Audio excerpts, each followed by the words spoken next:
มาชงค้ามาชงพ่อแม่พี่น้องผู้ถ่อมยินกูก็กูก้นค่ะแนะนำตัวข้าเสียคุ้มเมืองดีออกมาโดยปันหมายพงพ่อแม่พี่น้องเขาหมายพงเป็นเจ้าหือเนี่ยต้องทำอะไรครับมาชงค้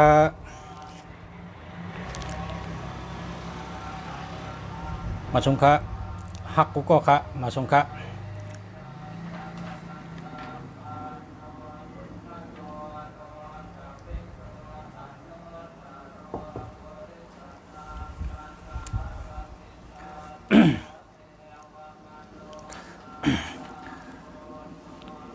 ลุงสละเมืองหลีเตะโต้ไต่ใครเนพ่อแม่พี่น้องเขาเมื่อเดี๋ยวนี้แบบมีผัดถาม เมื่อก่อนในศึกปืนพลาเป็นเจ้าพอพยายามตัวเป็นหนังก็ตัวหนังโปรแกรมไตในเป็นว่าจัดร้านวิดีโอพอเป็นดิกนะก็เป็นปั๊บดิกกรรมมาในเปิดห้องว่าอย่ามาลักษณะโปรแกรมมานะปั๊บดิกอย่ามาลักษณะก้อยกะไตเฮาว่าหลังกาสิบโหมันมีสิบโหครับโตมีโตเดียวมีสิบโหนะศึกปืนมันลองหลังกาสิบโหนั้นเมื่อมันไปเจ้าเมื่อกระตอกะเมื่อมันเจ้าไปได้เป็นหลังกาสิบโหนั้นมันไหลย้อนชูไว้ไหลเอาน้ำกว่าสุกกะล่างตีนพระเจ้าเสด็จมันย้อนชูว่าหาขามือขาในจี้เปิ้นเป็นหือกะไรในแหละมันย้อนชูมือมันไหลหับพรก็จำเป็นจังนั้นเตเสจังมีขุนช้างก้อนหนึ่งไหลมาสั่งสอนมันมือมันเฮ็ดดังผิดเหแหละมันไหลล่มยานกว่านะเพราะใครถ่อมก็มันตียาวลองเนี่ยนะไหลล่มยานกาใช้ก็มันขึ้นรัดขุนช้างว่าชูเจ้าเฮ็ดเก่าคายให้สังลาคุณช้างจังว่าก็เปิดเจ้าเฮ็ดอำลีก็เปิดเจ้าเฮ็ดลองพิษทำตาลาอะไรมาสั่งสอนป้อมกินนับก็จัดนาเฮาเมื่อกอดตายเป็นโตอันมี10 โห 10 มือ20 มือมี10 โหมี20 มือมาเขาต่อสู้กันแทงเมื่อพระเจ้าลาดมันจังไหนก็แตบคอมันแปดเหมันตายกะมาเกิดเป็นหลังกา10 โหมี10 โหเมื่อมันมี10 โหก็มันเมือกแทงเฮ็ดคนเมืองตายเฮ็ดคนศึกมันตายจัง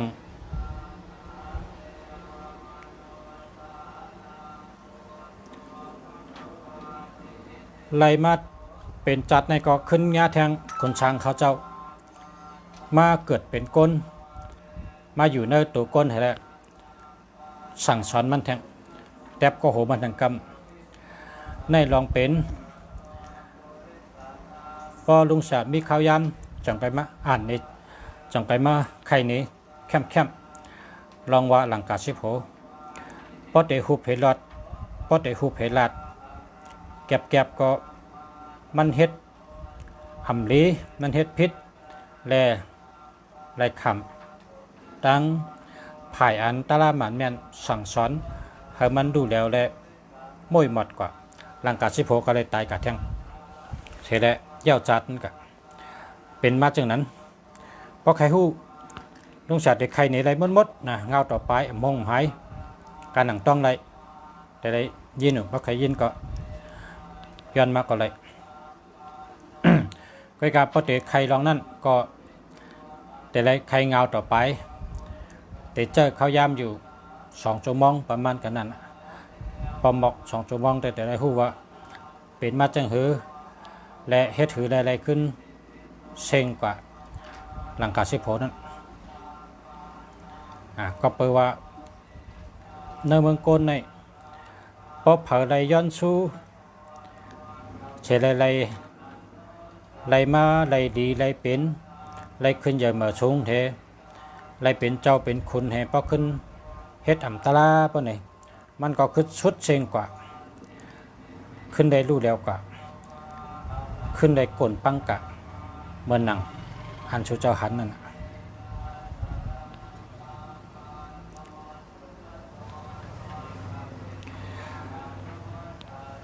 ย้อนปางปอชาด้วยปันเมืองไต้เฮาเมื่อเราเตกัดเย็นก้นวานก้นเมืองเปิดห้องว่าปอผ้าเมเมืองมันอยู่ที่สูเจ้าย้อนเอาเขาเพราะสูเจ้าคาไรสูเจ้าหรือย้อนเอาเขาเป็นคนเห็นตาลามาเขาเป็นคนผู้ลองลอกกะลองสารามาคาเตลัดในสูเจ้าลอกไล่คาไรลองตั้งกัดเย็นในหรือย้อนเอานำปัดหนึ่งหรือไรย้อนเอาป้มย้อนไรมันเหมือนจังหนังพอเขาใครมีสมาธิเขาหลุดนั่งสมาธิพอเขามีสมาธิเขาจังก้อยมีปัญญาพอมีปัญญาจังก้อยจังลาดแมนเฮ็ดแมนมิวมันแหล่อ่องเป้ในเป็นอันเตเองค่ะเพราะเขาใครมีปรามีเขาก็รู้นั่งสมาธิเพราะนั่งสมาธิเขาแต่มีสติเพราะมีสมาธิมีสติเขาแต่มีปัญญาเพราะเขามีปัญญาเขาแต่ให้คือเฮ็ดละเขาแต่ให้คือลาดละให้เขาป่นรอดตั้งหยับผึดเขามีลายเฮ็ดกันเดี๋ยวเมื่อเดี๋ยวนี้พอมีพี่น้องเขาพอเขากัดเย็นพอเขาป่นเพเข็นเขาอ่อนกัน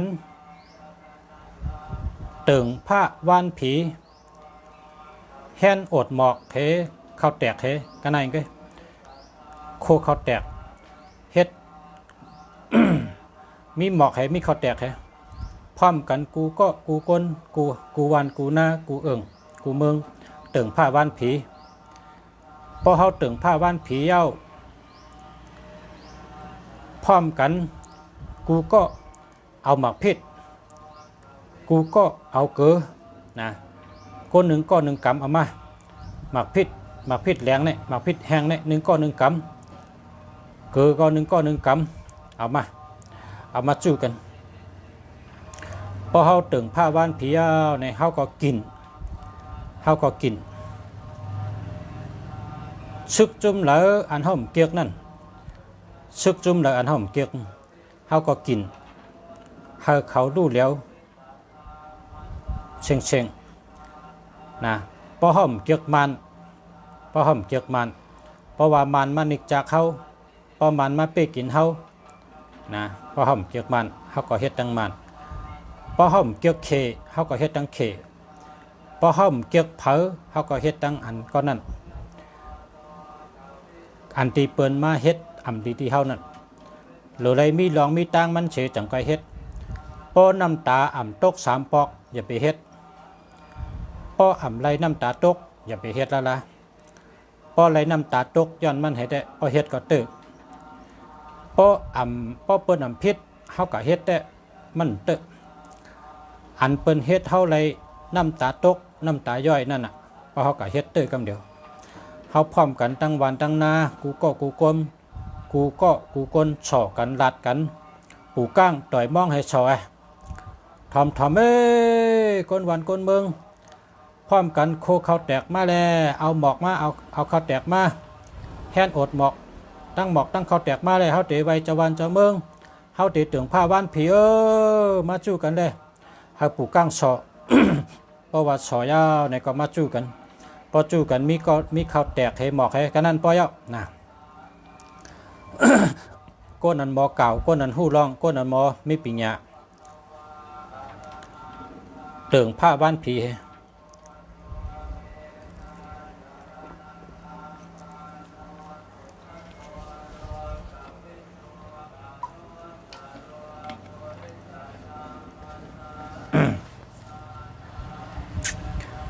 ปอดเติงผ้าบ้านผีอ่ะ เฉยไพ่กึนกึนเฉยพื้นน้ำน้ำพอไพ่กึนพื้นลูกพื้นน้ำไพ่ลูกเนี่ยเอาเกลือเอามาพิษพร้อมกันกินพร้อมกันลัดพร้อมกันย้อนชูยันชูในหายเชิงเชิงผู้เขียนในหายเชิงเชิงก้นอันมาปั่นเพเฮาก้นอันมาปั่นยันชูเฮาก้นอันมาปั่นเฮาเลือดไม่ก้นอันมาปั่นตุกข้าเฮาลัดจื้อเห็นนะลัดจื้อก้อนนั่นลัดจื้อเฮาลัดจื้อเฮาลัดจื้อก้อนนั่นว่าเกาเตะกินมั้ยเฮามันเป็นนั้นเป็นไหนเกาเตะกินมั้ยเฮามันเป็นนั้นเป็นไหนเกาเตะกินมั้ยเฮามันเป็นนั้นเป็นไหนเนี่ยว่าเตะว่าหลังๆเหมือนหนังเฮาท่าลูกอ่อนนั่นน่ะพอเฮาท่าลูกอ่อนเนี่ยเฮาดูขึ้นเสียงใหญ่ๆไว้นาเคียงนาเคียงตาเฮียก็ว่าเฮ็ดนั้นให้เอาเกลือเอามาพิจารณาไผยาก็สุดตองยาก็หยัดน้ำเป็ดนะเพราะเฮ็ดนั้นในตื้อกำเดียวเนี่ยพอไข่กัดเย็นเมื่อไก่มีก้อนึงต่างตัวคนเมืองใต้เลยถามมาว่าเฮ็ดจังหือคาละลุงสละหาวันเมืองใต้เฮากัดเย็นย้อนผิดปังปอชะโดยปันเมืองใต้เฮาแน่โดยปันเอาค่ะฮอปันเอาค่ะ พอเคยกัดเย็นพอเคยป่นเพกเข็นเฮ็ดเอาหางกุยกายากรรมอันตัวเจ้าเก่าได้เฮ็ดนั่นลีเลยเปิ้นมโนกรรมอันตัวเจ้าเก่าได้ว่นวจีกรรมอันตัวเจ้าเก่าได้ลาดอำไปตันกายากรรมที่ตัวเจ้าเก่าได้เฮ็ดสร้างนั่นน่ะลีเลยเปิ้นพอเฮาเฮ็ดตั้งดูตัวเฮาได้ดูก็เหลียวได้กุสูงใหญ่เลยเปิ้นพอเฮาเฮ็ดสังเฮาตัวเฮาได้เฮ็ดนั่นน่ะที่ตีเน็ตมันที่ตียำมันเลยเปิ้นจับตีเน็ตมันจับตียำมันเลยเปิ้นย่าเหินเน้นยำมันดีให้เปิ้นนะก็ตีไรเจ็บเจอน้ำตาตกนั่นน่ะตื้อกำเดียวก็เลยเจ็บเจอและน้ำตาตกก็นั้นกะเฮ็ดตื้อกำเดียวมาสงค่าไรหันอาจูงกำเดียวกะหันพอดีกำเดียวกะข้าเขาเกิดมาเป็นสารา ชื่อข้าก็ปอเมฉาชมาผู้บาจันต่างปันชื่อแคมชื่อหลีชื่อมังกราลีมังกราเมียดห้องว่าใจเมืองหลีแล้วก็ใหญ่มากก็เป็นเจ้าสั่งก็เจ้าสั่งเมืองหลีว่าเป็นเหมือนจ้างก็เหมือนจ้างเมืองหลีก็ได้เป็นคู่สอนก็ห้องว่าคู่สอนคู่เมืองหลีมาเป็นสาราพี่น้องก็ห้องสาระเมืองดีก็จือคาหลีจือคาในเป็นอันหลีเตตอนปันข้อความหลีเตตอนปันลายหลีล็อกลายเฮออันคนเมืองใต้เลยหลีคาเตเอาร่องหลีมาต่างลาดเนอเจอจัดได้ผู้ทำยินตั้งหลายพอเผยเฮ็ดจอมก็เอากะเฮ็ดตีเก่าคาต่างลาดในเก่าคาหู้ศึกปืนพระเจ้า ศึกปืนเจ้าขุนสางก่อพระลากก่อเมืองพอตังไทยในปัญหาว่าตีเทพพอตังมันได้ว่าตรีเทวะมหาพยามาเนี่ยตรีเนี่ยบังว่า3ครับตีรีเนี่ยบอกว่า3เปียมมาเนี่ยบอกว่าขุนช้างนะพอตั้งไทยในกับห้องพรมป้อมนั้นก็ห้องเทพลองปืนอันเป็นมาสังก่อพระลาก่อเมืองเฮาคาได้ฮู้ได้เห็นมาดีๆงามๆในโลกาเนี่ยมีลายเฮ็ดมันกูมีว่าพอสู่เจ้าเคยฮู้เฮาสู่เจ้าถามเฮาขาดเตลัดอันชูเจ้าเคยฮู้นั้นถามไรเฮาขาดเตจี้เน ลาดนี่เลย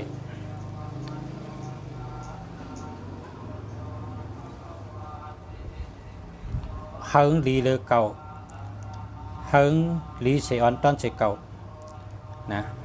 เฮาปนตั้งใหม่เฮาปนตั้งทุกขะเฮ็ดไรเขา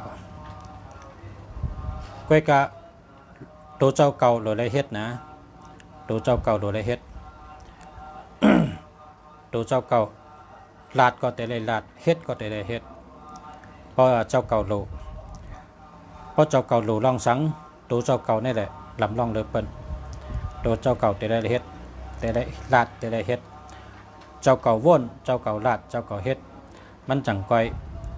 ตื้ออันเน็ตมันตื้ออันย้ำมันนะ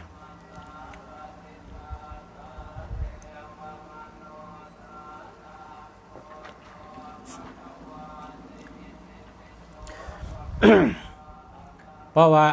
ในปืนพุทธกตมะพุทธพระเป็นเจ้าเฮาใน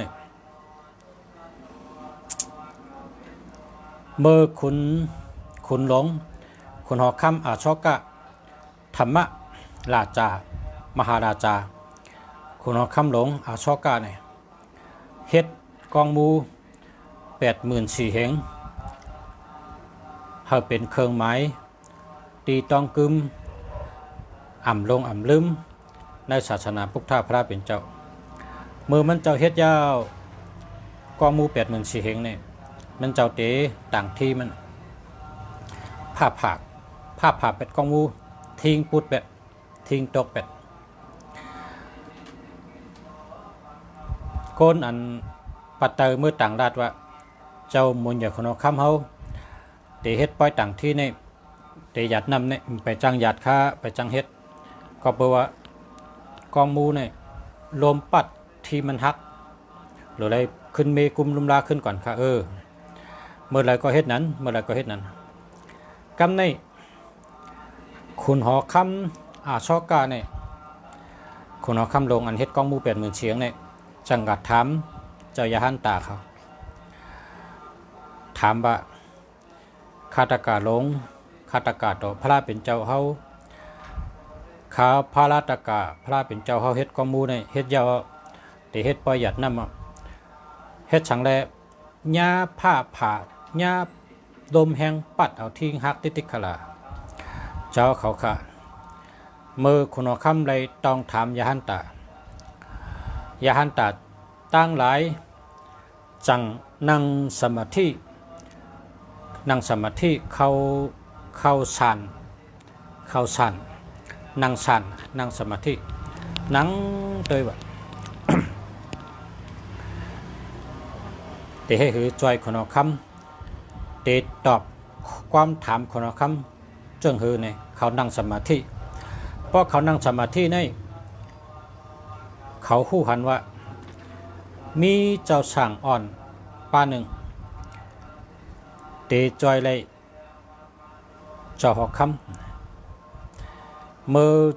เขาเจ้านั่งสมาธิเลยคู่ว่ามีเจ้าสั่งอ่อนป้าหนึ่งจอยเลยเนี่ยเขาจังเล่าลัดต่างรัดคุณเอาคำว่ามีข่าวเตมีเจ้าสั่งอ่อนป้าหนึ่ง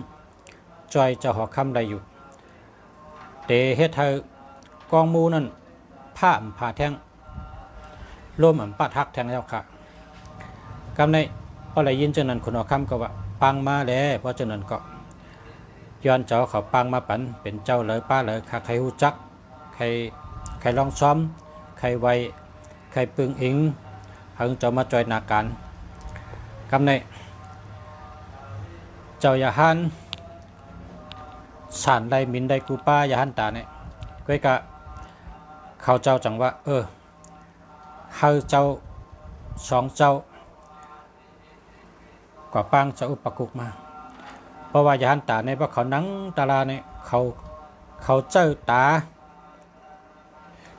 าที่3เนี่ยสู้ยานหันกุฏิหันกุเมียวก็ในยาหันตา2ป้าจังฮู้ว่าสอุปกุกเนี่ยอยู่ไว้ที่ในเมืองนักกาอยู่ไว้ในจองอันนักกาเขาเฮ็ดหลูมีที่เมืองนักกาเจ้ายานตา2ป้าจังนั่งสมาธิเข้าฌานแล้วก็ วินดังกว่าวินกว่าฮอตที่เจ้าอุปกุกอยู่ที่ในเมืองนักกาในนำนั่นในปืนนำนั่นประกาศฮอตก็กระลาดลองตั้งมันหนีเจ้าอุปกุกเฮาเจ้าอุปกุกมาจอยคุณน้องคำอาชกะธรรมราชามหาราชาคุณดงเฮ็ดกองมูเปียดเหมือนสีเฮงดูก้อยกาปฏิยัดน้ำจำทิ้งปุติติก การในกัดลัดลองตั้งว่าเจ้าหอคำแต่ย้อนผิดปังเจ้าหอมือจ่อยเจ้าอุปกุกก็นั่งสมาธิ เจ้าตาที่สามชื่อยานหันป่องจังแรงเจอลองนั่นเป็นลองเตะจือใจยาวไหนเจ้าอุปกุกลัดว่าเจ้าเขาตั้งสองเกี่ยวมืออ่อนตั้งขาละเขาตีมือจอมตั้งหลังค่ะเจ้าเขาตั้งสองเจ้าแคนต่อเกี่ยวมือเปิดขาติจ้องขาตีมือจอมตั้งหลังว่าจังไหนมือเจ้าอุปกุกหับกำปังแล้วก็ยานตาสองป้าก็ขึ้นวินลูกก็ตึงมือน่ะก้าขึ้นวินมาขึ้นตีเมืองกลสั่นมาขึ้นตีเมืองกลก้อยกะเผิดถึงสั่นมาถึงตีเมืองกลเนี่ยเจ้าอุปกุกในซ้ำสั่นมาไว้หรือยานสองป้าแทงก่อนไว้หรือเจ้ายานตานั่นมาถึงไว้อันตั้งมาถึงอันตั้งกำในพอถึงยานเจ้าสองป้ามาถึงก็จำพอหันเจ้าอุปกุกมาเปิดไว้เจ้ายานสองป้าจังว่าเจ้าเฮามีพุงตันโคไว้หรือเฮาเจ้าลายปุ่นตรงไหนเฮาขาดตึกมาถึงตัวเหลียวไว้เจ้าเฮาประมาณนั่งเดือเฮ่อหายเจ้าเจ้าเฮาในมีพุงตันโคส่งเดือเฮาขาว่าจังไงเจ้าสั่งอ่อนเจ้าอุปกุกก็ว่าเป็นด้วยบุญบารมีคนเอาคำปังมาลองจอยกองมู80,000เสียงกาว่าจังไงคำใน คนเอาคำก็มาย้อนทบตัวป้าเลยขละจอยเลยนะยาหันเขาตั้งหลายก็พร้อมกันเอาหมักตาเลกะตั้งเจ้าอุปกุกเจ้าอุปกุกนี่เป็นเจ้าสั่งอ่อนป้าเล็กๆเป็นเจ้าสั่งอ่อนป้าเล็กๆกันคนเอาคำในว่ายำล้ำยำแห้งติดใจไรเต้ขึ้นเนาะน่าจะจะวนใจไหนมันจำตักเสียงมันจะก็ยุกมือไว้เจ้าในขาติดใจไรเขาขาลองเขาขาอันเขาขาดูแน่เนี่ยเพราะฉะนั้นก็ยืนโจมขายเอาก้อยกะมือพุกในเจ้ายาหันกูเจ้ากูป้าและเจ้าอุปกุกแคนโตเกี่ยวมือตุงซ้อมตีในวางหอคำค่ะขาเตลองซ้อมกูเจ้ากูป้าเกี่ยวมือกูเจ้ากูป้าค่ะเจ้าหอคำก็ยกมือไว้ปังยาหันเขาเจ้าให้มือตุงซ้อมกูป้าพอถึงมือผูกกังเนยในเป็นลุงสังการให้ยาหันตั้งหลายก็เป็นแถวเหี่ยวก็มือตุงซ้อมในวางขนอคำก็ลองกูป้าลองเขาดีพักหวานกูเจ้ากูป้ายาหันตาตั้งเสียงในเป็นจ้ามือกับมดอ่ะขึ้นเสาประกุกเนี่ยขนอคำลองคนเอาคำปังบะปังเจ้าเขากึดกำหนึ่งเจ้าในไว้ป้าตั้งหลังชุดปังไว้จะอุปกุกป้าเดียวจะอุปกุกก่อนจุกไว้อยู่พอจะอุปกุกหัวเจ้าหอกคำหลุดลัดต่อกำในจำเจ้าหอกคำก็ร้องเข้าดีพักหวานลองเจ้ามามันจะหอบตั้งสปีดเทียก็จ่อมากขึ้นกำในขุนเอาคำอาชกะธรรมราชามหาราชาคุณดงในจังหวะจำด้วยก่อนกะเจ้ายาหันป้าเนี่ยเจ้าสั่งป้าเนี่ยยอมล้ำมิหิกมิหันก็เฮ้ยเขาได้จำด้วยกันเจ้าเต็มแก่เต็มเขาได้จำด้วยกันเพราะว่าเจ้าปะกุกในไปมาหมอกป่นวางหอกคำมาเขากับปล่อยจ้างงาสร้างงาอันให้นั่นสร้างงาอันตีจ้างซึกเพราะกับตึกซึกในมันเอางางแตงก้นซึกเหยียบตายเป็ดเอางางแตงก้นซึกเหยียบตายเป็ดไหนมันเป็นงาจ้างงาจ้างให้จ้างซึกคุณหอคำใจเปิ้นกับปล่อยจ้างซึกล้ำลึกเจ้าอุปกุกจ้างในพอหันเจ้าสั่งอ่อนก็ ห้องว้าเขาเยียงเสียงจ้างนี่มันเบิ้ลกันเนาะเขาเป็นก้นเนาะการในจ้างก็ตีมาเหยียบจะช่างอ่อนเจ้าอุปกุกนี่ก็ผู้ว่าขุนหอคำจำมันหัวคำในเจ้าอุปกุกในจุกไว้ในกลางตั้งปล่อยให้จ้างในมาถึงพอจ้างในมาถึงเจ้าอุปกุกในเป่ากระทะจี้เฉยจ้างขุนหอคำนี่จ้างให้นั่นเย็นเป็นหมักหินดงแปะเย็นเป็นหมักหินแปะเหี่ยวก็เจ้าอุปกุกก็แก่เมื่อกับชุ่มซ้ำแก่เมื่อกับชุ่มซ้ำตีกยองขุนหอคำทำว่าจ้างในลืบเจ้าอุปกุกกว่าตั้งหึงมากขึ้น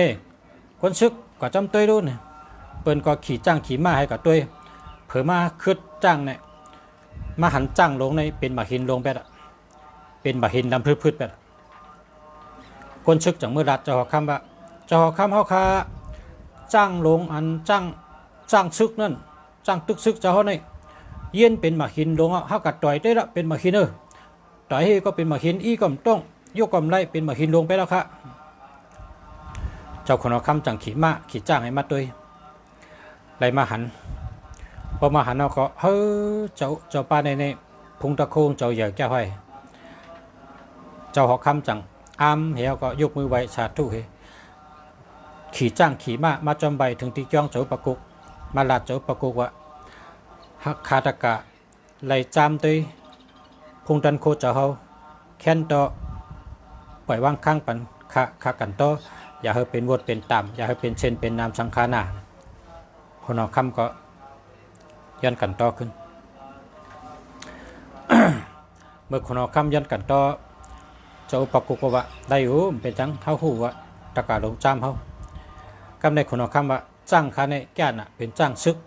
พอมีปังตึกซึกในข้าเจ้าจ้างคาในกวาดแตงกวาดเหยียบเอาก็แก่น่ะข้าแต่ย้อนจ้างข้าเฮิงเป็นจ้างขึ้นเจ้าปะกุกจังเป่าน้ำในฉันได้เตาเฮเอายืนเป็นคนเอาคำว่าพอเมื่อหอจ้างนั่นเอาน้ำในแพทย์เฉยๆไหนน่ะพอเอาน้ำแพทย์เฉยก็ขึ้นเป็นจ้างขึ้นห้องเมื่อขึ้นตีหอคำไรคนเอาคำตั้งคนซื้อก็ขึ้นมาขึ้นพอมาหอจ้างมาเห็นก็ขึ้นเอาน้ำในแพทย์เฉยเฮก็ขึ้นเป็นจ้างขึ้นเอามาไว้ในว่างหอคำขึ้นนั่นการในพอถึงว่าให้เจ้าอุปกุกกว่าสั่งสอนผีให้อันมายากองมูลเจ้าอุปกุกก็เปิดด้วยผีให้พอผีให้มายากองมูให้ทิ้งปุ๊บไปไหนเจ้าอุปกุกถอดชายแอวในเป่าเฮียก็มัดผีให้นั่นมัดจับลอยแบบนะมัดจับลอยแบบเฮียก็เพราะว่ามัดไว้อะไรก็เมื่อหลัดของเราคำว่าเฮ็ดปล่อยหยัดน้ำไรผีนั้นเขามัดจับลอยแวะคนเราคำก็เฮ็ดปล่อย7 วัน 7 คืนหยัดน้ำกองมู80,000เชียงก็ได้เย้าตัวดีงามไว้เช่นนั้นเจ้าอุปกุกก็ปล่อยผีก็ต้องป่านว่าเฮ็ดแทงเฮ็ดแทงก็กับเจ้าอุปกุกก็ปล่อยขึ้นไว้สิปล่อยยอในเจ้าอุปกุกจังกว่าก็ย้อนต้องป่านว่าผีเขาก็ได้ตั้งใจเขาก็มีเจตนาที่เฮ็ดเนี่ยเมื่อก็คนเอาคำย้อนตั้งใจแถมเขาเจ้าเลยเขาเจ้าก็ไหลมัดฉุกกึกลอยเพื่อกะเขาเตะมัดชูต่อถึงพระราปอบมาทางสูงห้องก็ปล่อยชูหน้าคนเอาคำแต่เขาสั่งสอนชูแล้วอันเตะมัดไปกึกลอยเท่านั้นต่อถึงพระราเป็นเจ้าทางสูงเลยวะพระราเป็นเจ้าปอบมาทางสูงต้องก็ปล่อยก็ในผีในห้องไฮวะคนเอาคำผีตั้งหลายกับเป็นผีตะเป้ตั้งเสียงห้องไฮวะปล่อยเขาคาละเจ้าอุปกุกปล่อยเขาคาละเขาคาเตะตอบกลุ่มเกจูเจ้าเขาเจอเจ้าหือเขาเตะเฮ็ดเจ้านั้นเจ้าเขาลัดเจ้าหือเขาเตะถ่อมเจ้านั้นเจ้าสั่งสอนเจ้าเขาเตะเฮ็ดจ้ำเจ้านั้นค่ะปล่อยเขาคาละเจ้าอุปกุกก็อะไรยินเนี่ยเจ้าอุปกุกสังดาดว่าเพราะเจ้าไหนก็ ตั้งแต่ในกว่าวันตามือนาต่อเข่งกำพาสุดที่ได้เปิดศาสนาหาเฮงศาสนาเปิดป้าศาสนาพระเป็นเจ้าหาเฮงปีเมืองกองมูอันก้นเฮ็ดไว้ผีเมียวเหลอเต็มได้ปัญญาผียะผีตายคนยะคนตายน่ะพระเป็นเจ้าการจ้องหอแสงได้กองมูหาสูเปิดป้าวัดป่าอารามจังเซงกองมูเหลอพระเหลอสุดได้เปิดต่อถึงทนถึงหายปีเมืองกับผีเจนั้นก็ยินดีคุบไปเจ้าประกกใช่ว่าเขาขายินดีหลู่ตันข้าวยำเตเปิดป้าปันทนถึงหายปีเมืองขาเตเปิดกองมูปันเปิดพระปันเตเป็นผีเปิดศาสนากว่าต่อเข่งกำพายาวค้าเนี่ยเจ้าประกุกจะจังเอาน้ำหยาดใช้เขาว่าในเป็นวาจาสัจจะเป็นกรรมลัดเสียจาหน้า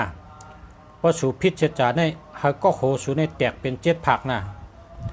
พอสูพิษกรรมลัดในเขาสูก็โหสูในแตกเป็น7 ผักนะเพราะฉะนั้นการในผีก็ว่าอ๋อค่ะเอาค่ะปันเสียจาดูค่ะเจ้าอุปกุกจังเอาน้ำหยาดใช้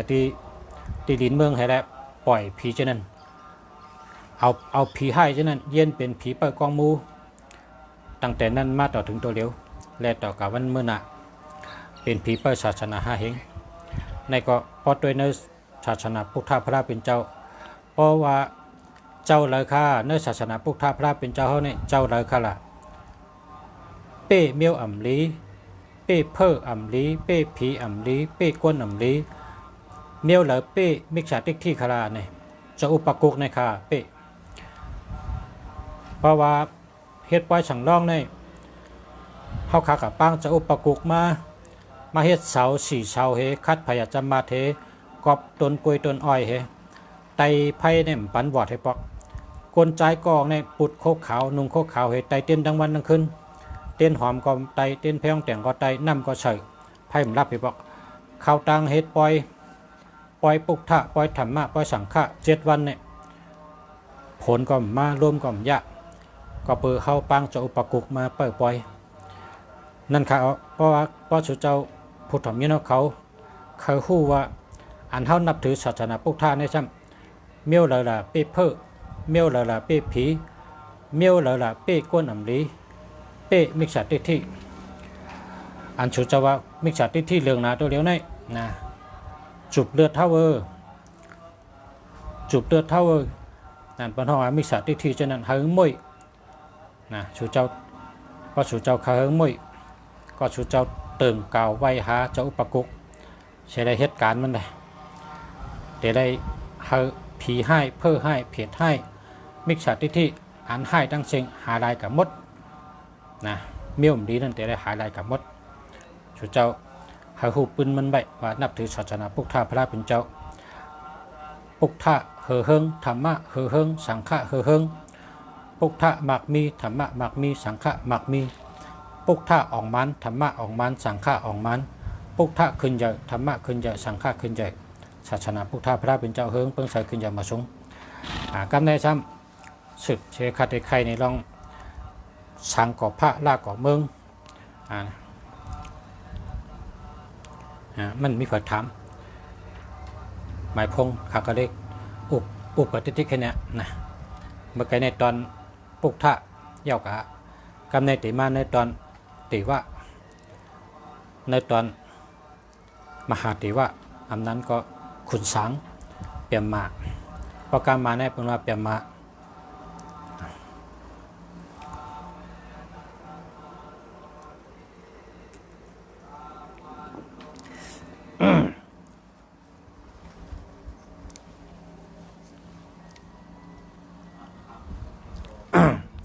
มาชงค้ายินจอมขะมาชงขะกำในติเป็นตอนขุนสัง3 เจ้าอันใต้เฮาว่าสังก่อผ้าลาก่อเมืองเขาเจ้าในตายเฮปอกนะอาศักเขาในอยู่ สี่กับหนึ่งในจะมีสี่สังเขไปเชียนกำผาอันเป็นว่านั้นอันนี้เชียนกำผาได้ไปนำก่อนนะเพราะว่าขุนช้างจะได้อยู่เป็นสี่เชียนกำผา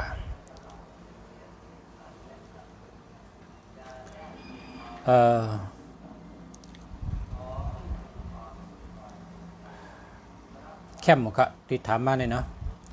0925361658อันนี้รีวครับ0949422384อันนี้ก็รีวครับเขาเด็กใครในลองคุณช้างสามเจ้าช้างก่อช้างเก้าเจ้าช้างเก้าปู่มันมีไว้เมื่อเหลียวในปอกไข่ตุยเข้ากันใน YouTube นะเต็มว่าช้างสามเจ้าในก็ชูเจ้าที่ได้หันนะช้างก่อพระลากก่อเมืองเนี่ยเต็มว่า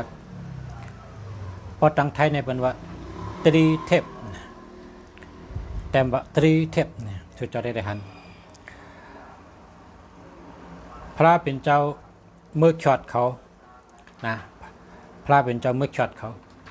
เพราะว่าพระเป็นเจ้าฮอดก่อนที่เมืองนิกปานเนี่ยเขาว่าเฮาในเป็นก้นเจ้าของลุมพระเฮาเขาเฮ็ดถือก็อยู่ที่เฮาในว่าจังนั้นทั้งแพทย์เจ้า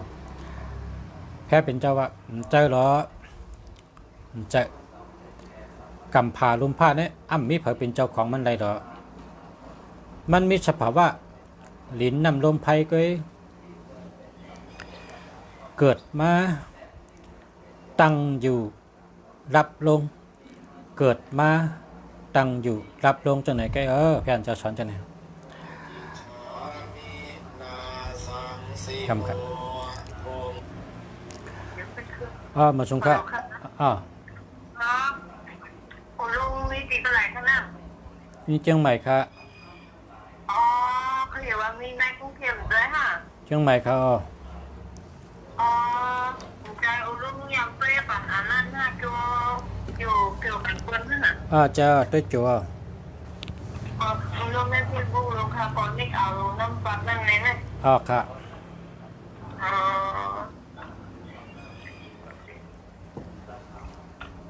ใจกูบอกเขาว่ามึงไทยมีบนตัวโจเกี่ยวกันคันท้าเลยเนี่ยก็คล้ายๆหูนั่นน่ะมีก็ตัวจูตัวขันถาตุ้ยได้ค่ะตุ้ยปีก็จะปีรู้ว่าตุ้ยเป็นเขาต้องตุ้ยเต็มหัวในนั่นที่กันก็ชิมปีคันในค่ะก็เลยว่าซื้อกันได้เลยว่าซื้อใส่มันซึ่งมันอยู่กี่ริ้วใช่ไหมค่ะทำมันมีแต่มันมีดีกุ้งเข็ดนะฮะนี่เ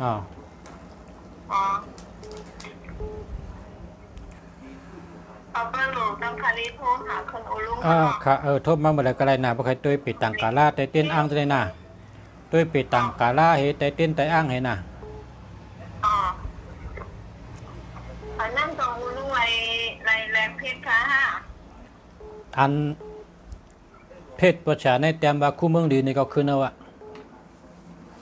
แต้มดิกอังกฤษนะคู่เมืองดีในก็คืนเอาวะคู่เมืองดีอันนั้นคำไรตั้งอันนั้นลงคำอันคงคานั้นมันไรตั้งมันไรตั้งอังกฤษได้ฮะใส่มาบันไหนแห่งล้อมาชิงจ่ายค่ะดีอ้วนกว่ากันโอลุงไว้ค่ะอะไรตักมาอะไรค่ะไล่ก็อะไรตักมาตั้งไล่ก็อะไรนะไล่ค่ะมันไหนใส่มานี่นะไล่ก็ไล่อย่างนี้ค่ะชมค่ะมาชมค่ะเนาะ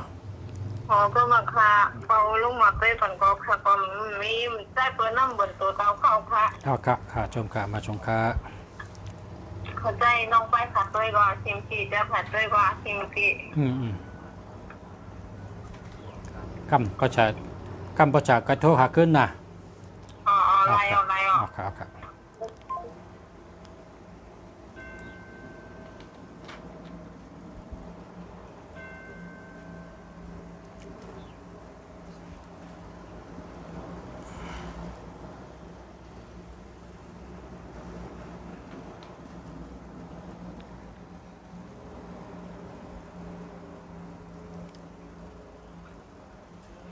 ร้องไม่ชงค่ะปออ้าวข่าวอ้อนข่าวปันปอค่ะจ่องข่าวข้างในปอพันช่องค่ะ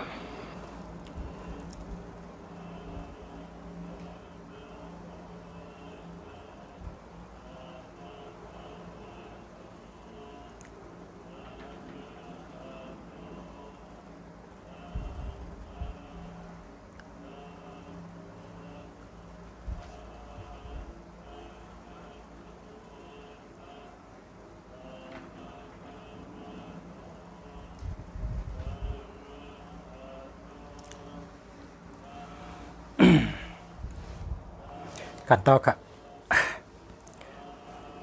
ก็ได้มัดอุบกันรองขุนช้างสามเจ้าขุนช้างสามเจ้า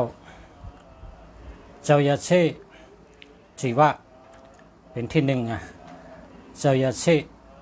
เจ้ายาเช่จีว่าเป็นที่หนึ่งเจ้ายาเช่จีว่านี่มันเจ้าลาดไว้ว่าพอเฮ็ดทางมันเจ้าเนี่ยให้เอาพระเป็นเจ้าเนี่ยอยู่ไว้ไหนก็โหงตาเส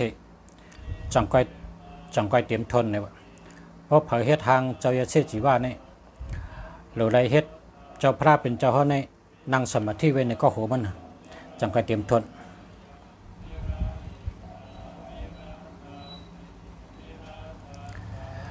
เอาค่ะในทางเจ้าค่ะย้อนตัวปันเมื่อไรเมืองแต่ติกะเย็นเมื่อไกลตัวกายเอาค่ะขึ้นถ่อมขึ้นตั้งหลังค่ะเนาะนั่นค่ะตัวปันเอาวะเมื่อไรติกะเย็นค่ะเนาะแล้วก็ขุนช้างเจ้าที่หนึ่งในเป็นห้องว่าขุนช้างจีว่าก็กับเป็นเจ้ายาเช่เป็นเจ้ายาเช่นะอันใต้ว่ายาเช่เจ้ายาเช่84,000เฮงนะอยู่ในธรรมในหูอันว่าเจ้ายาเช่จีว่าในมันมีต่อตัวเดียวค่ะมันก่อมตายยากองอยู่ในธรรมจ้างในธรรมในหูค่ะเจ้ายาเช่จีว่าในจังผ่านเอาแทงเฮาเป็นมาแทงมือซ้ายมือขวาเหมือนจังว่าผ่านช่างอะไรมาเป็น3ก็จังว่าห้องว่า3ขุนช้าง3เจ้าช้างในมีเจ้าเดียวกันนะช้างในมีเจ้าเดียวเพราะว่าช้างในเขาเป็นคำเหมือนอย่างก้นเขานะคำมิเมนะคำมิเมตั้งกินก็คำกินเพราะเขาต้องไม่หังได้เขาจะอิ่มมาเนื้อรวมในคำเดียวเพราะว่าใครกินจะก็ต้องแต่อิ่มมาเนื้อรวมนะครับมันเป็นรวมเขากับตีหุคุลังเขามันเตรียมทนค่ะใครกินหังก็อะไรยินอายเหก็เตรียมทนมากกว่าตั้งหลูหังก็มันอิ่มอายเหเพราะน้องว่าขุนช้างป้าที่หนึ่งเจ้ายาเช่จีว่าขุนช้างป้าที่สองเป็นป้าเหลียวก็ผ่านช้างเป็นไว้3เจ้าผ่านให้เป็นว่า3เจ้าป้าที่สองชื่อว่าขุนช้างนะชื่อเจ้าในขุนช้างป้าที่3ชื่อว่าเจ้ามหาวิษณุป้าที่3เหมือนเจ้าหนังว่าโตก้นแล้วก็มีมือซ้ายและมือขวาเขาเจ้า3ก็ในปั่นปุดกันเฮ็ดการก็เลยเฮ็ดตั้งดีเต็มเฉเนิบจื้อเหี่ยวก็เต็มเฉเนิบปับคำก็เลยเฮ็ดลองเมือกเต็มจื้อเฉเนิบปับหนังหมาประมาณนั้นเขาเจ้า3เจ้าได้เป็นเจ้าขุนช้างอันทรงเดือเปิ้นแล้วก็ปัตตายเขาเตมีลงมาขุนชิกยาปัตตายเขาเตมีลงมาแทงเป็นจั่นน้องกะมันจังจั่นซึกนั่นนะเฮ็ดจังนั้นกำในผีรูในคาไลกุสุกำในจำมายอนสุกตินขุนชิกยามายอนสุกตินขุนผีมายอนสุกตินขุนช้างเขาเนี่ยว่าย้อนเอาน้ำได้กะกับตองตินเนี่ยก็ไหนมันได้กุศลเนี่ยว่าบ้องเห็นนั้นมันก็ย้อนมาถึงว่า ย้อนมาถึงย้อนเหี่ยวก็เปิ้นก็ปันตองกับในจุ่มขุนชิกยาเขาเนี่ยมันเหมือนจึงโกนเขาเนี่ยวะขุนชิกยาเนี่ย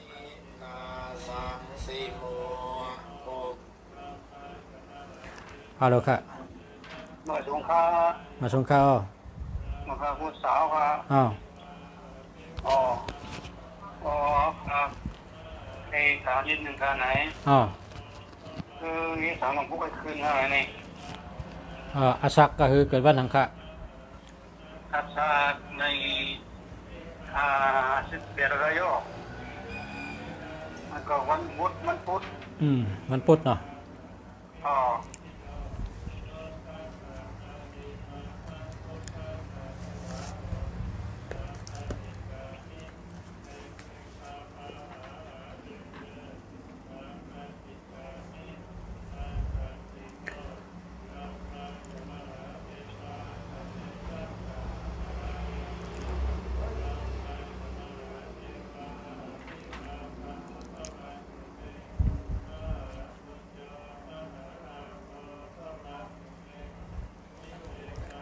อ๋อเตเป็นชัดเทศลงแล้วเตเป็นชัดเทศลงเอาในกันนาเนี่ยพอป้น58ก็ป้นตั้งทุกค่ายแล้วครับป้น58แล้วเนาะพอป้น58ก็เตลีกว่าอยู่เนอเกี่ยววันศุกร์21ปีนะตั้งแต่ในการได้เตเป็นชัดเทเตมีเงินมีคำตัวเกี่ยวเจอเกี่ยวลาบหลี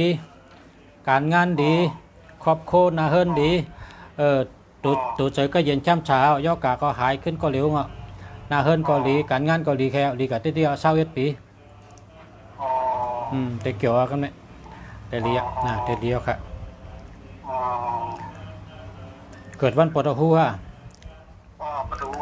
อยู่กันอะไรตัวเร็วปี224ฮะค่ะอยู่กันอะไรตัวเร็วไหนอยู่ต้องกรุงเทพอ๋ออยู่เชียงใหม่ครับอยู่เชียงใหม่เนาะวันไหนก็เตลียว่าหน้าไว้จะเกี่ยวเตลียเตเป็นชัดเทในกันนาเนี่ยนะไว้จะเกี่ยวใกล้ลองซ้อมเหไวพลาเหนังสมาธิเหลองซ้อมเหชื่อปลาปล่อยเหไหนนะเตลียในกันนาดีกุมเมียวค่ะดีกุมเมียวค่ะนะครับมาชงค่ะมาชงค่ะ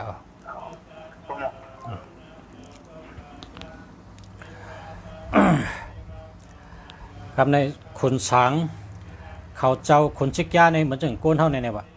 ขุนชิกยาในเหมือนจึงโกนเท่าเนี่ยอันลุงฉาเขาได้เห็นมาได้หูมาเนี่ยนะขุนชิกยาในเหมือนโกนเนี่ยการในป้อเขาปันผิวมาล่างตินนะเขาซ้ำผิวในขนโหงเช่นใหญ่เช่นดงอ่ะเขาซ้ำตอกก็โหงมันอ่ะตอกก็โหงอ่ะใกล้ๆตอกก็โหงอ่ะคุณชิกยาเนี่ยครับเหมือนจังโกนเท่าไหร่มันชะลอมันเหมือนโกนเท่าไหร่ก็พอเปิดล่างตินบันในมันใกล้ต่อยก็โหบันเนี่ยคุณชิกยาเนี่ยใกล้ต่อยก็โหมันก็ว่างกันเนี่ยมันล่างมาหลายปีเนี่ยมืดกันนะทั้งขุนชิกยาทั้งผิวในเขามืดกันขุนชิกยาได้ซ้ำจันคนโหงกับเชนว่ะพอแทงกองซ้ำจันทั้งเชนพอแทงกองจันทั้งเชนกันไม่คนโหงเนี่ยห่างให้กับเป็ดผิวเนี่ยนะมันทำว่าจะเรียกนะ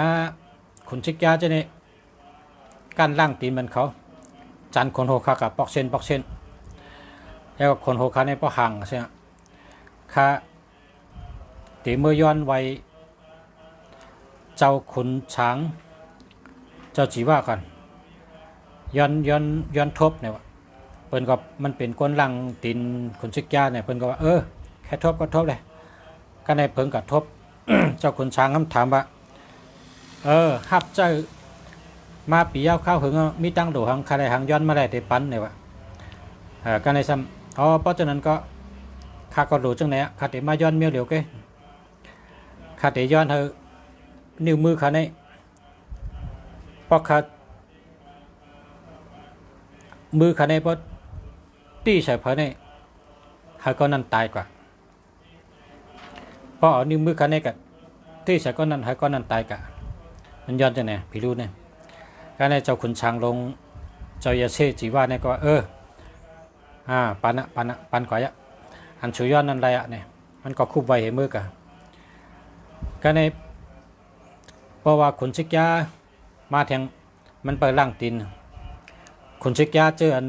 ล่างให้ก็กว่านั่นได้มันแพงอันป้านดีๆได้มันแพงพอขุนชิกยาป้าเลยแหละสันคนโหมันเนี่ยมันเอามือมันในเตอร์ขุนชิกยาเนี่ยตายกับเป็ด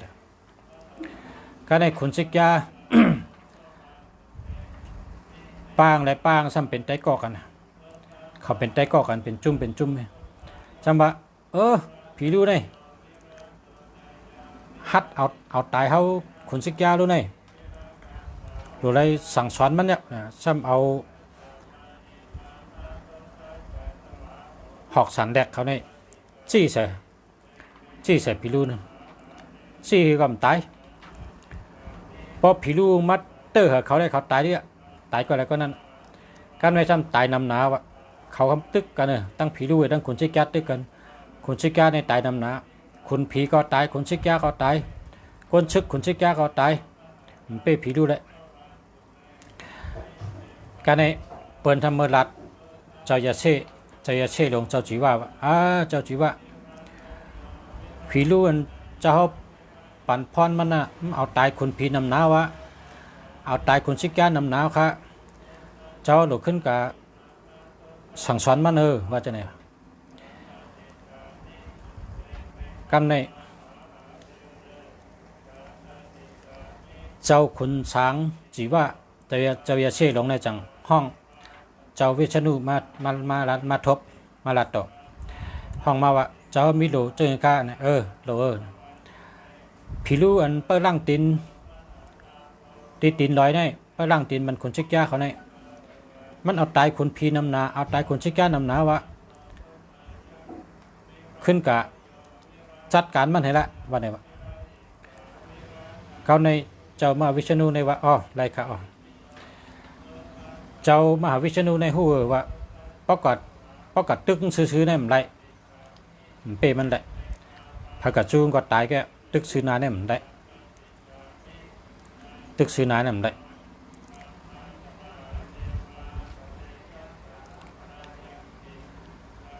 เจ้าวิษณุเจ้ามหาวิษณุในผ่านเป็นนางสาวหางดีกว่าเอานางสาวหางดีกอดจูงผีรู้ในจำตาหนาใหญ่นะผีรู้ในตาหนาใหญ่นะเพราะหันไม่ยิ่งในแค่เฮ็ดเมฆเขาติ๊กกลับเป็นไม่ยิ่งในแค่เฮ็ดเมฆเขาเดียวกันในนางสาวในหางดีนะก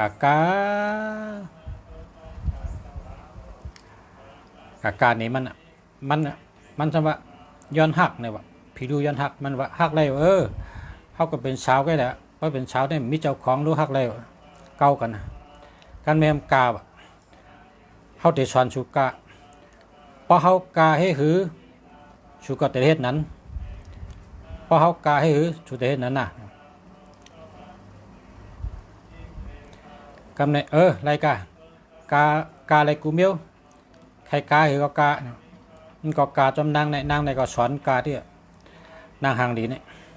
ว่าเต้เป็นเจ้าวิพัชนุผ่านเป็นสาวหางดีมากเลยกากูไล่กาเป็นรองกาเนี่ยกันในแทงไล่เนี่ยจังเอานางยิงเนี่ยเอามือเนี่ยตำเขาหูให้เนี่ยตำเขาให้เนี่ยพอตำเขาให้เนี่ยริมให้เนี่ยตำให้เนี่ยเฮียก็เพราะว่านิ้วมือมันเนี่ยพอจี้ใส่ไปเนี่ยตายหมดมันขึ้นเอานิ้วมือมันจี้เขาหูตัวเก่าให้ก็ริมให้เนี่ยก็ตายลงกันเดียวป้องตายลงกันเนี่ยผีรู้เนี่ยป้อมเจ็บคอเขาทำกำขึ้นเป็นโตขึ้นการในซ้ำเจ้ามหาวิษณุก็ขึ้นผ่านสร้างเป็นก้นใจขึ้นเหี่ยวก็มือมี4 ขอนเจ้ามหาวิษณุเนี่ยมาเหยียบไว้ในกล้องหลังเสียก็ ลาดว่าเจ้าเก่าเมียแปดเย้าเจ้าเก่าเอาตายคุณชิกยาเอาตายคุณผีเมื่อเหลียวในเจ้าเยเช่ลงเจ้าจีว่าสั่งเขามัดเต็บคอหามือตายกว่ามันว่าให้สั่งเตียวตายค่ะช่ำมาซื้อนาล่ะช่ำผ่านเป็นนั่งสาวหางดีมาล่ะให้หือมากก็แล้วมันลำลองอันลำลองได้รู้เต็บคอเมื่อแกเดี๋ยวได้เต็บคอเมื่อขาดไงพอคอเมื่อขาดก็เป็นนะให้หือมากก็แล้วมันว่าข้ามกินน้ำล้อชูมากดชุมมาซื้อจัดได้มาอะไรตึกกันแทง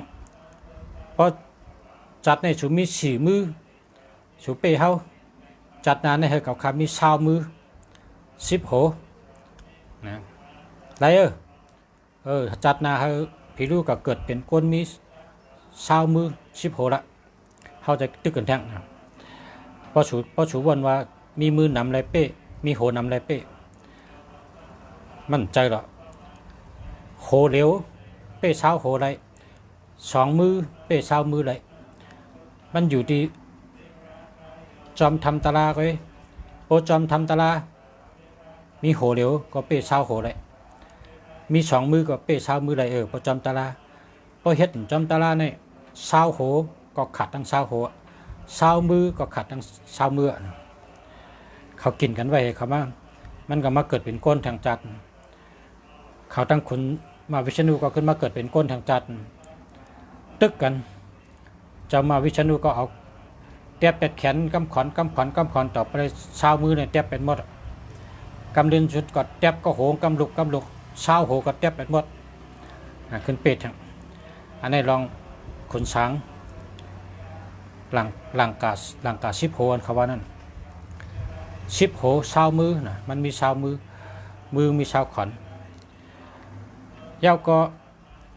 มือมันเตะกับเตะตับมือมันเตะกับตังวันตังเมืองเนี่ยมันเลยกับไวเจ้าละเชเจ้าขุนช้างสีว่ามันกับย้อนชูว่าคาเตะตังวันตังเมืองตังตับเนี่ยเผยอย่าไปตึกไรเผยมาตึกก็ลูกเผยมาตึกก็ก้านคาหลูเช่นนั้นเลยมันกับย้อนชูการนั่งสมาธิกับภาวนาย้อนชูเจ้าขุนช้างสีว่าก็เลยมาปั่นพรมันอันใครนั่นไรก้อยกะอันพระเจ้าอันเก่าข้าปันมือเนี่ยป้อมไปถึงตีเนี่ยอย่าไปฆ่าอย่าไปว่างนะอย่าไปฆ่าอย่าไปว่างป้อมไปฮอดตีฆ่ามไรว่างไรพอสูว่างพอสูฆ่าก็อันสูย้อนชูในมันไรมันแต่ลู่เดียวการได้ซ้ำขุนชิกยาเขาจะในหูว่ามันไรมันเป็นผีห้ายหรอมันเป็นก้นห้ายหรอพอปั่นมันเอามือกะเฮียตกห้องว่างชาได้แทงอินเนี่ยเต็มมีเผยเปงเลย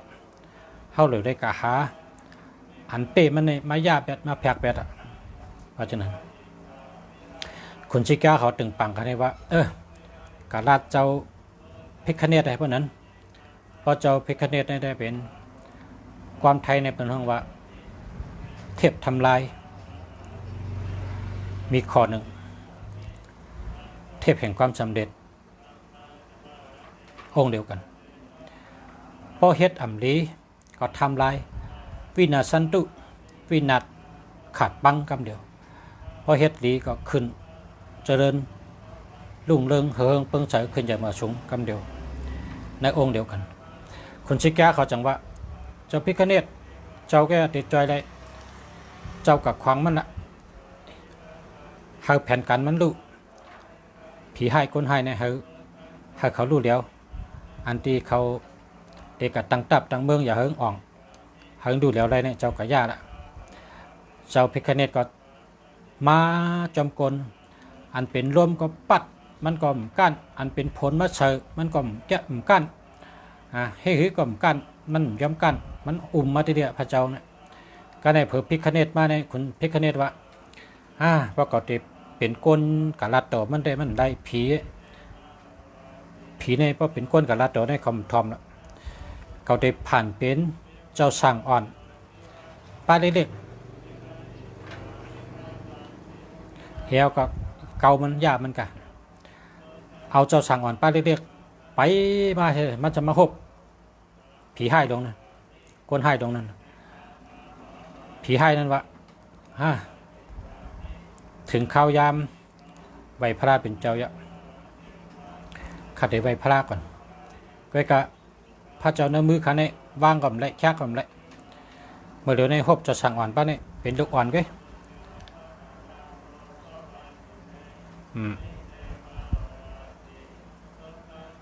เลยสงสัยทั้งไหนกันเลยนักใจลองสังเป็นลูกอ่อนก็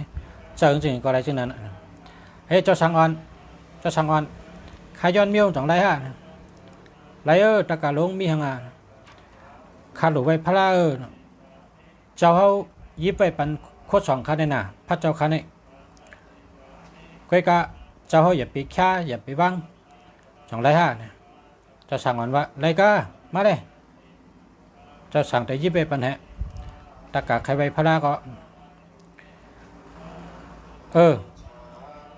ข้าแต่กะไว้พระเนี่ยวะข้าแต่กะไว้พระ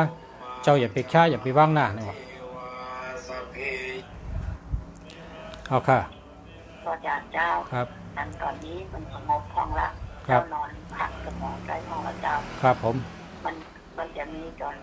ใกล้ๆจะ4 โมงรอบครับผมพยาที่จะไปแต่ว่าทะเลาะกันครับมันทำเขาสะเทือนใจขนาดเจ้าครับ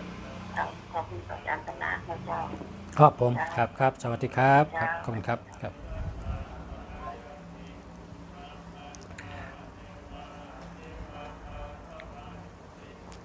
กำในมันก็กลับไว้พลาเจ้าสั่งอ่อนก็ไว้กับไว้พลาเนี่ยเมืองตึกไว้พลานั่นน่ะเจ้าสั่งอ่อนทำห้องมาแล้วเขานักนะว่ามาคำเดียวไม่ก็แค่ว่าห้องแทง3 กำมาเจ้าสั่งอ่อนก็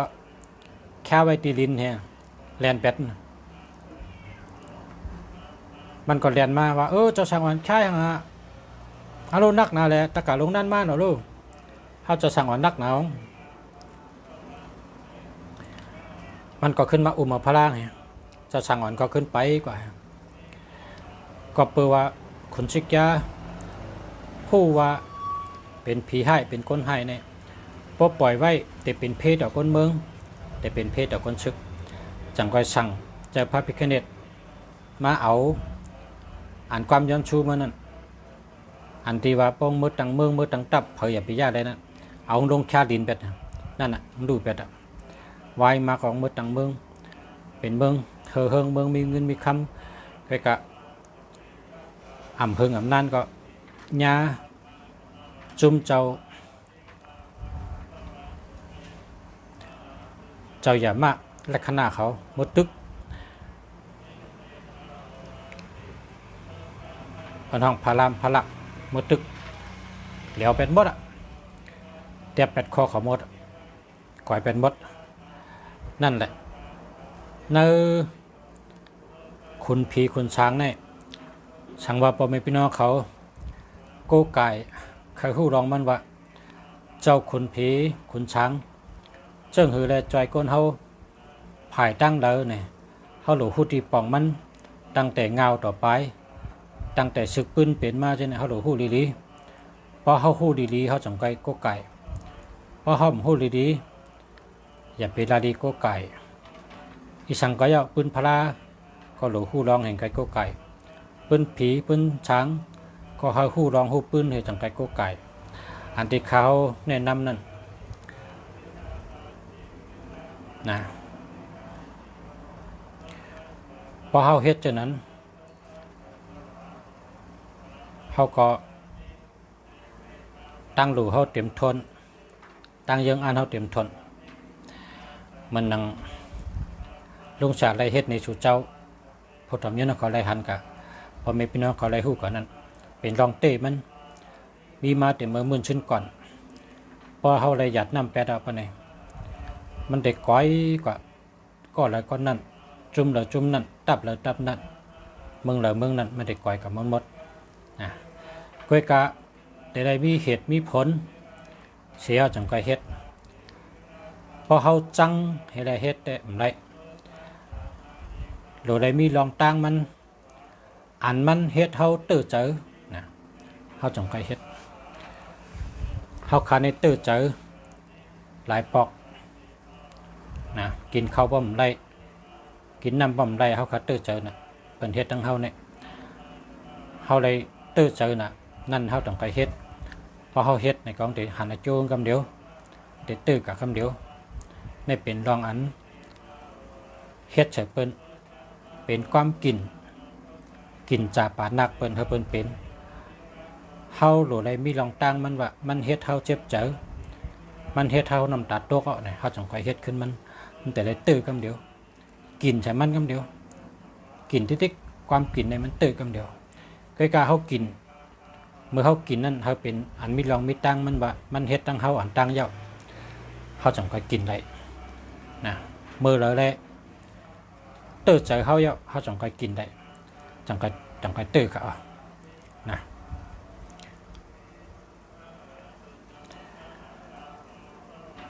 จังไหนครับเพราะว่าป่องใจก็โทรมาผมป่องใจก็โทรมาถามได้ครับ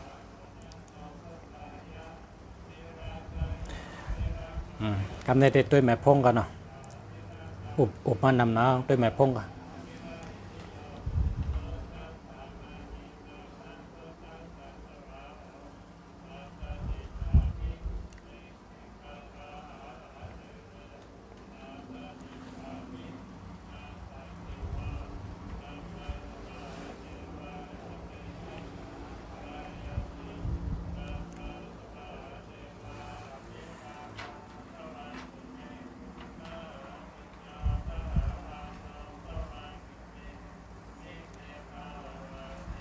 ปอญาอาจุนเฮ็ดถือเกนะพอ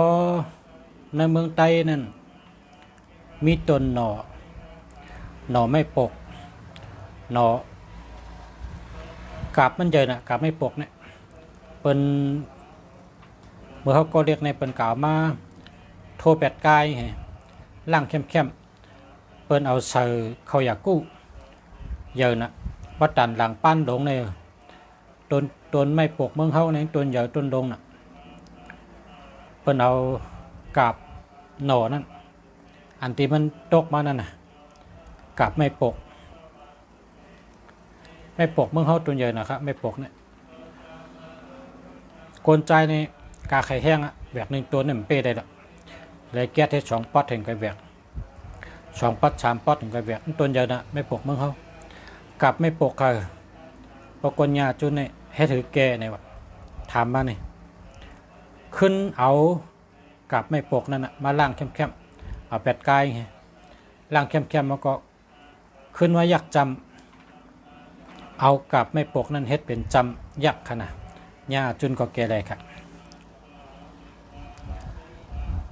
ถามตัวหมายพงจ่องไรค่ะนะ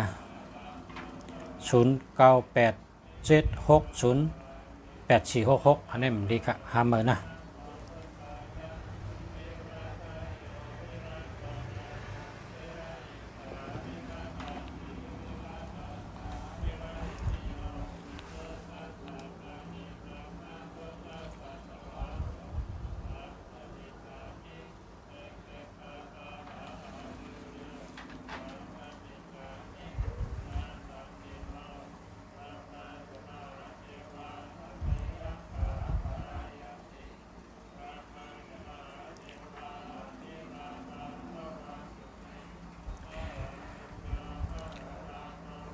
ถามหมายพงได้ครับว่าใครถามนะถามตุ้ย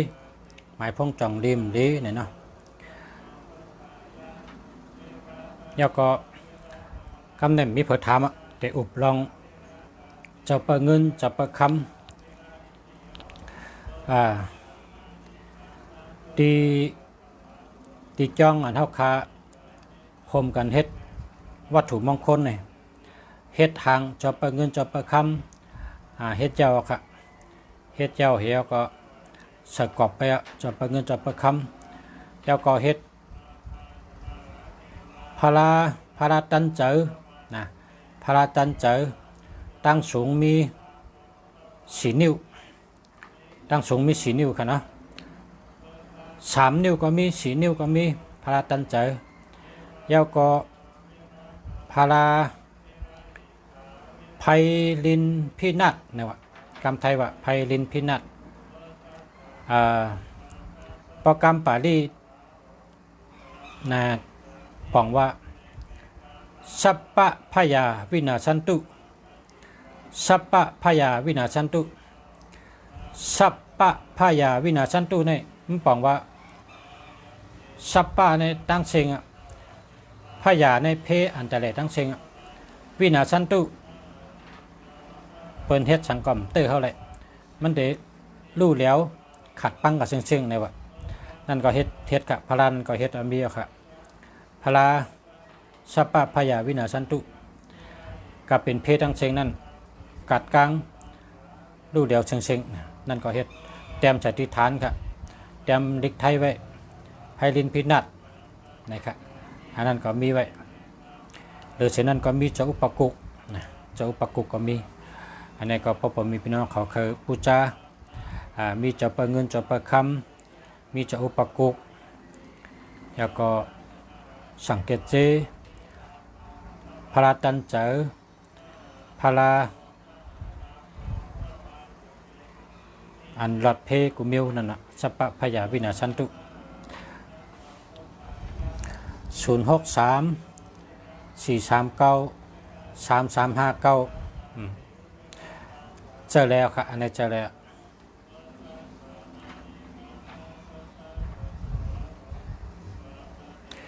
ตัวนับอันอย่าเพิ่งจับกันในนะตัวนับ1 2 2 1 1 3 3 1 1 8 8 1 2 7 7 2 3 7 7 3 6 7 7 6เนี่ยอย่าไปเพิ่งจับกันอย่าไปเพิ่งจับกัน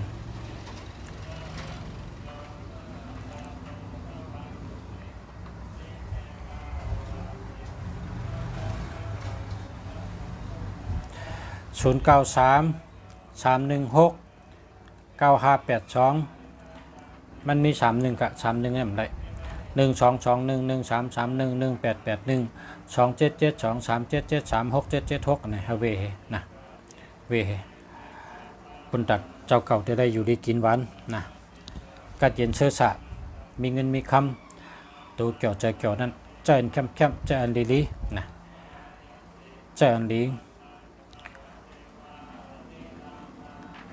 ใจอันลีแต่ละดีกูเมียวค่ะเนาะแค่มอกะกันนั่นก่อนต้องไปพบกันทั้งกันเนาะมาสงค่าจากคุณเมืองหลีเชียงใหม่กะย้อนเชื่อผมมีพี่น้องเขาผู้ทำเงี้ยเขากูคนย้อนให้อยู่ดีกินหวานให้การขึ้นอย่างมาสูง